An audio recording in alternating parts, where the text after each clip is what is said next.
Hi guys, my name's Nathan and today I want to talk about PlayStation Now and subscription-based gaming. So recently PS Now's subscription service has launched in the UK, where I am, for £12.99 a month. Now I've been looking forward to this for a while. I thought, hey, it's a ton of great games that I don't even have to download, and to a certain extent my expectations were right. But there are a few issues for me too. So I think the obvious place to start is functionality of the service. Does it work? Because obviously if it doesn't work, nothing else really matters. And I have to say, on the whole, yes, the service functions very well. There is a brief load time before you can get into your game, but obviously it's nowhere near as long as having to download the game. And once you're in, the game runs smoothly as long as your internet connection is strong enough. And the system does have a connection test built in so that you can see if it is. Now, my internet is about average, and it dealt with streaming perfectly. That is until I wanted to multitask. I wanted to download something on my PC whilst playing, and with my internet connection that simply isn't possible.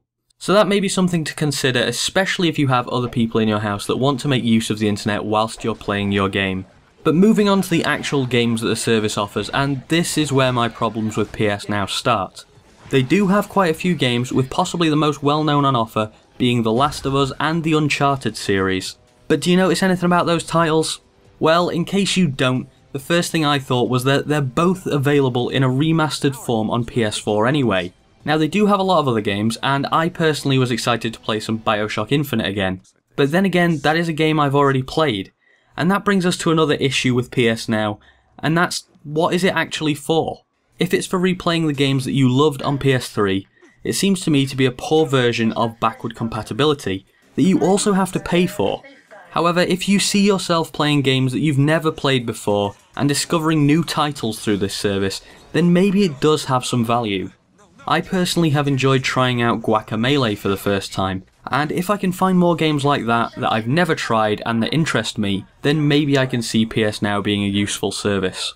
Something I would have liked to see is some of the real classics. For example, I'd love to go back and play some of the old Fallout games or even Skyrim. And I'd also love the multiplayer experience of something like Call of Duty Modern Warfare, but I doubt they'd ever be able to stream the game and keep good pings for players. And I can't see them actually being able to make online multiplayer work with this service, so I guess if you want to use PS Now, then you're gonna have to be happy with single player games. I could be wrong though, and they might have brilliant technology that I don't know about that actually allows them to do this, so fingers crossed for that. Another complaint I have is that the UI isn't exactly great. It's basically a few rows of icons with no information. I mean, they don't even put the name of the game in as text, and it's therefore pretty difficult to tell what a game is sometimes. It's not a huge issue because the UI is at least functional, but I'd like to see a little bit more polish, and I'd expect it from Sony too. As for subscription-based gaming on the whole, I'm on the fence. On the one hand, I like the idea of having so many games available so readily, but on the other, I like the idea of actually owning the game and never having to pay a penny for it again. Whatever I think though, this is probably the way gaming will be going more and more in the future, and while I don't see £50 AAA titles going anywhere anytime soon, I think that we'll start to see more and more of these subscription services popping up. So in the end, I suppose the question is PS Now value for money? And for me at the moment, the answer is probably not.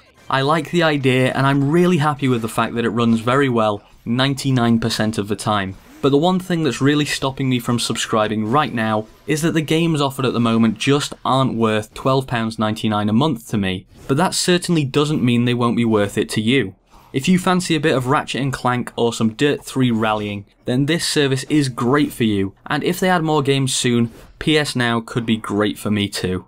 Either way, there is a 7-day free trial available right now, so go and try it out for yourself and see if you like it. A word of warning though, it is an automatic renewal system, so if you decide that you don't fancy paying for it, then make sure you cancel that before your trial runs out.